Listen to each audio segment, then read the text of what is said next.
2020년 3월 24일 화요일 새벽 예배를 드리겠습니다. 가정에서 예배 드리시는 분들도 경건한 마음으로 함께 동참해 주시기를 바랍니다. 다 함께 주기도문 하시겠습니다. 하늘에 계신 우리 아버지, 아버지의 이름을 거룩하게 하시며 아버지의 나라가 오게 하시며 아버지의 뜻이 하늘에서와 같이 땅에서도 이루어지게 하소서. 오늘 우리에게 일용할 양식을 주시고 우리가 우리에게 잘못한 사람을 용서하여 준 것 같이 우리 죄를 용서하여 주시고 우리를 시험에 빠지지 않게 하시고 악에서 구하소서. 나라와 권능과 영광이 영원히 아버지의 것입니다. 아멘. 찬송가 406장을 함께 찬양하시겠습니다.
성경 말씀은 신명기 1장 19절에서 33절까지의 말씀입니다. 우리 하나님 여호와께서 우리에게 명령하신 대로 우리가 호렙산을 떠나 너희가 보았던 그 크고 두려운 광야를 지나 아모리 족속의 산지길로 가데스 바네아에 이른 때에 내가 너희에게 이르기를 우리 하나님 여호와께서 우리에게 주신 아모리 족속의 산지에 너희가 이르렀나니 너희 하나님 여호와께서 이 땅을 너희 앞에 두셨은즉 너희 조상의 하나님 여호와께서 너희에게 이르신 대로 올라가서 차지하라. 두려워하지 말라, 주저하지 말라 한즉 너희가 다 내 앞으로 나와 말하기를 우리가 사람을 우리보다 먼저 보내어 우리를 위하여 그 땅을 정탐하고 어느 길로 올라가야 할 것과 어느 성읍으로 들어가야 할 것을 우리에게 알리게 하자 하기에 내가 그 말을 좋게 여겨 너희 중 각 지파에서 한 사람씩 12를 택하매 그들이 돌이켜 산지에 올라 에스골 골짜기에 이르러 그곳을 정탐하고 그 땅의 열매를 손에 가지고 우리에게로 돌아와서 우리에게 말하여 이르되 우리의 하나님 여호와께서 우리에게 주시는 땅이 좋더라 하였느니라. 그러나 너희가 올라가기를 원하지 아니하고 너희의 하나님 여호와의 명령을 거역하여 장막 중에서 원망하여 이르기를 여호와께서 우리를 미워하심으로 아모리 족속의 손에 넘겨 멸하시려고 우리를 애굽 땅에서 인도하여 내셨도다. 우리가 어디로 가랴? 우리의 형제들이 우리를 낙심하게 하여 말하기를 그 백성은 우리보다 장대하며 그 성읍들은 크고 성곽은 하늘에 닿았으며 우리가 또 거기서 안악자손을 보았노라 하는도다 하기로 내가 너희에게 말하기를 그들을 말라 두려워하지 말라. 너희보다 먼저 가시는 너희의 하나님 여호와께서 애굽에서 너희를 위하여 너희 목전에서 모든 일을 행하신 것 같이 이제도 너희를 위하여 싸우실 것이며 광야에서도 너희가 당하였거니와 사람이 자기의 아들을 안는 것 같이 너희 하나님 여호와께서 너희가 걸어온 길에서 너희를 아는사 이곳까지 이르게 하셨느니라 하나 이 일에 너희가 너희의 하나님 여호와를 믿지 아니하였도다. 그는 너희보다 먼저 그 길을 가시며 장막 칠 곳을 찾으시고 밤에는 불로 낮에는 구름으로 너희가 갈 길을 지시하신 자이시니라. 아멘. 신명기는 1장 서두에 기록되어 있는 대로 가나안 땅이 보이는 요단 건너편 모압 평지에서 모세가 했던 설교입니다. 모세가 죽기 전에 했던 마지막 설교라고 할 수 있고요. 그렇기 때문에 이 신명기는 모세의 회고록이라고도 할 수 있고 또 모세의 유언과도 같은 말씀이라고 할 수 있습니다. 모세는 신명기를 통해서 지난 40년의 세월을 회고하면서 이스라엘 백성들이 꼭 잊지 말고 기억해야 할 여러 가지 이 말씀들을 당부하고 있는데요. 오늘 본문에는 함께 읽으신 대로 우리가 잘 알고 있는 너무나 유명한 말씀이 기록되어 있습니다. 민수기 13장과 14장에 나오는 소위 가데스 바네아 사건이라고 하는 내용입니다. 천신만고 끝에 출애굽을 해서 이제 애굽을 나오게 된 이스라엘 백성들은 시내산 혹은 호렙산이라고 불리는 그곳에 이르러서 또 하나님과 함께 새로운 언약을 맺게 됩니다. 그리고 이제 드디어 출발해서 가나안 땅에 가까운 가데스 바네아에 이르게 됩니다.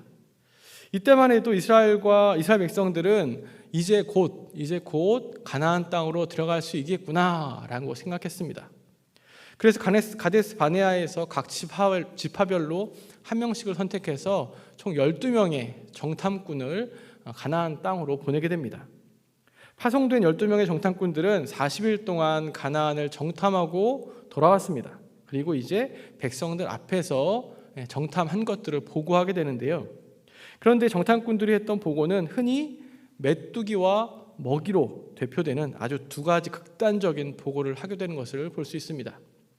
12명의 정탐꾼 중에 10명의 정탐꾼은 가나안 땅이 너무 좋은 땅인 것은 맞지만 그곳은 우리가 정복할 수 없는 땅이라고 보고합니다. 그 이유는 그곳에는 이미 기골이 장대한 아낙 족속이 살고 있었고 성읍도 높다고 이야기합니다. 그래서 가나안 사람들에 비하면 이스라엘 백성들은 메뚜기와 같다라고 이렇게 보고했던 것입니다. 오늘 말씀 28절에 보시면 모세는 그때를 40년 전 그때를 회상하면서 이야기하고 있는데요. 28절 말씀을 제가 읽겠습니다. 우리가 어디로 가랴? 우리의 형제들이 우리를 낙심하게 하여 말하기를 그 백성은 우리보다 장대하며 그 성읍들은 크고 성곽은 하늘에 닿았으며 우리가 또 거기서 안악자손을 보았노라 하는도다 하기로. 아멘. 이렇게 10명의 정탐꾼들의 보고를 들은 이스라엘 백성들은 애굽으로도 돌아갈 수 없고 이제 가나안 땅으로도 들어갈 수 없게 되었다면서 하나님과 모세를 원망하기 시작했습니다. 그러나 나머지 2명의 정탐꾼 여호수아와 갈렙은 어땠습니까? 여호수아와 갈렙은 비록 가나안 사람들이 강할지라도 그 성읍이 높을지라도 하나님께서 주시기로 한 땅이기 때문에 오히려 가나안은 이스라엘 백성들의 먹이다라고 고백했습니다. 이 내용은 내일 본문에 나오니까 또 내일 말씀을 기대하시면 될 것 같습니다. 아무튼 10명의 정탐꾼들의 보고를 들으며 걱정하고 두려워하며 무서워하는 백성들을 향해서 모세는 이렇게 얘기합니다. 무서워하지 말고 두려워하지 말라고 말합니다. 그러면서 아주 중요한 말씀을 하고 있는데요. 30절과 31절 말씀을 성경을 보시면서 함께 천천히 같이 읽어보겠습니다. 너희보다 먼저 가시는 너희의 하나님 여호와께서 애굽에서 너희를 위하여 너희 목전에서 모든 일을 행하신 것 같이 이제도 너희를 위하여 싸우실 것이며 광야에서도 너희가 당하였거니와 사람이 자기의 아들을 안는 것 같이 너희 하나님 여호와께서 너희가 걸어온 길에서 너희를 안으사 이곳까지 이르게 하셨느니라 하나. 아멘. 저는 개인적으로 이 말씀을 읽으면서 참 위로가 되었습니다. 그 이유는 하나님이 어떤 분이신지 이 말씀을 통해서 새삼 깨닫게 되었기 때문입니다. 모세는 오늘 말씀을 통해서 하나님이 어떤 분이라고 말합니까? 너희보다 먼저 가시는 너희의 하나님 여호와라고 말합니다. 너희보다 먼저 가시는 너희의 하나님 여호와. 이 말씀만으로도 너무나 위로가 되고 힘이 되지 않으십니까? 우리는 다 인생을 살면서 사실은 모두 다 개인적으로는 다 가보지 않은 길을 가는 것입니다. 누구나 다 처음으로 사는 인생들이기 때문입니다. 그렇기 때문에 앞날을 바라볼 때 어떻습니까? 두렵기도 하고 걱정되기도 합니다. 이 길이 맞는 걸까? 이렇게 하는 것이 옳은 걸까? 이게 최선일까라는 질문을 끊임없이 하게 되는 것이 우리들의 모습입니다. 이게 바로 우리들의 또한 삶의 현존이기도 합니다. 그런데 오늘 말씀에서 모세가 뭐라고 고백합니까? 너희보다 먼저 가시는 너희의 하나님 여호와라고 고백합니다. 요즘 코로나19 때문에 힘들지 않은 사람을 찾기 참 어려운 시절입니다. 우리나라도 여전히 힘든데 또 유럽이나 미국은 이제 시작이라고까지 말합니다. 언제 이 상황이 종식될지는 그 누구도 알 수 없는 상황이기도 합니다. 우리 주변으로만 봐도 경제적으로 이렇게 어려울 때를 찾기 힘들 정도로 다들 힘들어합니다. 그렇기 때문에 사실 우리 앞에 어떤 일이 펼쳐질지 그 누구도 알 수 없는, 아무도 가보지 않은 길을 가고 있습니다. 그래서 걱정하고 두려워합니다. 이 시간 오늘 모세를 통해서 주시는 하나님의 말씀을 함께 기억하시길 바랍니다. 너희보다 먼저 가시는 너희의 하나님 여호와. 그 하나님이 우리를 위해서 싸우시고 우리를 도우신다는 겁니다. 이 말씀을 통해서 위로받으시고 또 힘내시기를 간절히 소망합니다. 31절 말씀도 굉장히 귀한 말씀인데요. 31절을 딱 읽으시면 저는 개인적으로 딱 눈에 들어오는 한 단어가 있었습니다. 그 단어가 뭐였냐면 바로 안으사라는 단어입니다. 모세가 뭐라고 말합니까? 광야에서 경험한 것처럼 사람이 자기의 아들을 아는 것 같이 하나님께서 너희가 걸어온 그 길에서 안으사 이곳까지 이르게 하셨다라고 고백하고 있습니다. 저는 이 말씀을 읽으면서 더 이상 설교가 필요 없구나라는 생각이 들었습니다. 이 말씀에 더 이상 어떤 내용을 첨가할 것이 생각이 나지 않았기 때문입니다. 하나님께서 우리 각자를 우리의 삶에서 살아온 그 길에서 아비가 자기의 자녀를 안는 것처럼 그렇게 우리를 안으셔서 여기까지 이르게 하셨다는 겁니다. 놀라운 신앙 고백이 아닙니까? 우리가 믿는 하나님, 우리를 구원하신 하나님이 바로 이런 하나님이시라고 모세가 고백하고 있는 겁니다. 먼저 가셔서 싸워주시는 하나님, 자녀를 품에 안듯이 그렇게 우리를 안아서 그 걸음을 인도하시는 하나님이 바로 우리들의 하나님입니다. 그 하나님을 다시 한번 기억하시고 감사하면서 또 그 하나님을 신뢰할 수 있기를 간절히 바랍니다.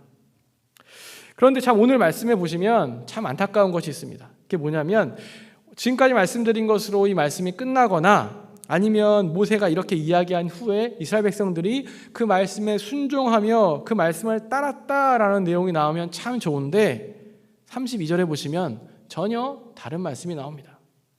32절에 이스라엘 백성들은 어떻게 반응했냐면 이 일에 너희가 너희의 하나님 여호와를 믿지 아니하였도다 라고 기록하고 있습니다. 너무나 은혜스러운 말씀 끝에 소위 말해서 제대로 초를 치고 있는 반응이 이스라엘 백성들에게서 나온 겁니다. 먼저 가서 싸워주시는 하나님, 자녀를 안듯이 안아서 인도하시는 하나님을 묵상하는데 그 다음 말씀이 이스라엘 백성들은 그 하나님을 믿지 않았다는 겁니다. 결국 이스라엘 백성들은 어떻게 됩니까? 그 이후에 40년 동안 광야에서 방황하게 되는 겁니다. 그런데 우리가 이스라엘 백성들의 모습을 보면서, 하나님을 믿지 않았던 이 백성들의 모습을 보면서 우리는 또 누굴 봐야 됩니까? 바로 우리 자신들을 돌아봐야 합니다. 이스라엘 백성들의 모습이 우리들의 모습이기도 하고 또 저의 모습이기도 합니다. 이스라엘 백성들 어땠습니까? 지금 하나님에 대해서 이들이 잘 모릅니까? 하나님께서 함께 해주신 것을 이들이 경험해보지 못했습니까? 그렇지 않습니다. 이스라엘 백성들은 출애굽을 경험하면서 하나님에 대해서 놀라운 일들을 너무나 많이 경험했습니다. 10가지 재앙을 경험했고요, 유월절을 경험했습니다. 게다가 홍해를 건너는 놀라운 일들을 경험했습니다. 시내산에서 영광 가운데 임하시는 하나님을 만나며 십계명을 받았습니다. 금송아지 사건을 통해서 자신들이 얼마나 어리석은 사람들인지를 새삼 깨달았습니다. 이 정도면 하나님에 대해서 잘 아는 것 아닙니까? 이 정도면 하나님에 대해서 많이 경험한 것 아닙니까? 이 정도면 하나님께서 우리를 도우시는 분이고 우리와 함께 하시는 분이기에 두려울 것도 없고 무서울 것도 없다는 사실을 알아야 되는 거 아닙니까? 그러나 이스라엘 백성들은 10명의 정탐꾼들의 보고를 듣고는 이전에 알고 있었던 하나님은 싹 다 잊어버린 것 같습니다. 게다가 모세가 우리 하나님이 어떤 하나님인지를 알려주었는데 이스라엘 백성들은 어떻게 했습니까? 그 하나님을 믿지 않았습니다. 우리들도 우리 인생 가운데서 하나님의 은혜를 많이 경험하셨을 겁니다. 하나님께서 우리를 인도해 주신다고 그렇게 하나님께 고백했습니다. 하나님만 계시면 난 괜찮다고, 하나님만 계시면 다 괜찮다고, 아무 걱정 없다고 말하시지 않으셨습니까? 그렇게 고백하지 않으셨습니까? 그런데 실제로 어떻습니까? 삶의 현실적인 어려움이 닥치면 우리는 또다시 우리의 믿음 없음을 발견하게 됩니다. 그 모습이 바로 이스라엘 백성들의 모습이고 또한 우리들의 모습이기도 합니다. 그렇다면 어떻게 될까요? 그럼에도 불구하고 우리 어떻게 됩니까? 우리의 연약함을, 우리의 믿음의 연약해짐을 깨달을 때 다시금 하나님 앞에 서야 합니다. 우리가 설교 전에 찬송가 406장을 부르셨는데요, 찬송가 406장 3절에 보시면 이런 가사가 있습니다. 나의 믿음이 연약해져도 미리 예비한 힘을 주시며 위태할 때도 안보하시는 주의 영원한 팔 의지해. 우리가 연약한 것은 맞습니다. 그래서 믿음이 흔들릴 때도 있습니다. 그러나 우리 하나님께서 미리 예비한 힘을 주실 것이고 위태할 때도 안보하시는 그 하나님을 기억할 수 있기를 간절히 바랍니다. 우리 그 주님의 팔에 붙잡고 우리의 어려움, 걱정들, 두려움들을 잘 이겨낼 수 있기를 간절히 소망합니다. 오늘 본문 마지막 절인 이 33절에 보시면 모세는 이 40년 전 가데스 바네아 사건을 회상하면서 다시 한번 하나님이 어떤 분인지 또 고백하고 있는데 33절 말씀을 함께 읽고 말씀을 마치도록 하겠습니다. 33절입니다. 그는 너희보다 먼저 그 길을 가시며 장막 칠 곳을 찾으시고 밤에는 불로 낮에는 구름으로 너희가 갈 길을 지시하신 자이시니라. 아멘. 우리 사랑하는 성도 여러분, 우리 하나님은 우리보다 먼저 그 길을 가시며 그 길에서 함께 싸워주시는 분이십니다. 그리고 아비가 자녀를 안고 가듯이 저와 여러분들을 안으셔서 늘 여기까지 인도해 주시는 에베네셀의 하나님이십니다. 이 하나님을 기억하시면서 이 믿음 단단히 붙잡고 또 살아가시는, 오늘 하루를 또 그렇게 살아가시는 저와 여러분들이 되시기를 간절히 축원합니다. 기도하겠습니다. 먼저 가셔서 싸우시고 이끄시는 하나님, 아비가 자녀를 안듯이 우리 각 사람을 안으사 여기까지 인도하신 하나님, 그 하나님을 신뢰하며 살기를 소망합니다. 한 치 앞도 알 수 없는 어려운 상황 가운데 주님의 자녀들을 돌봐주시고 함께하여 주옵소서. 코로나19로 인해서 여러 가지 고난 가운데 있는 성도들, 이웃들, 지구촌을 긍휼히 여겨주시고 이겨낼 새 힘을 허락하여 주옵소서. 사순절을 보내고 있는 가운데 주님의 십자가와 부활의 은혜도 잊지 않게 하여 주시고 주님의 제자로 살아가는 우리 모든 번동제일교회 성도님들이 되게 하여 주옵소서. 오늘도 도우시는 주님 의지하며 예수 그리스도의 이름으로 기도하옵나이다. 아멘. 우리 시간 주여 3번 부르시고 또 화면을 보시고 코로나19 극복을 위해서 또한 개인의 기도 제목을 위해서 함께 기도하겠습니다. 주여 주여 주여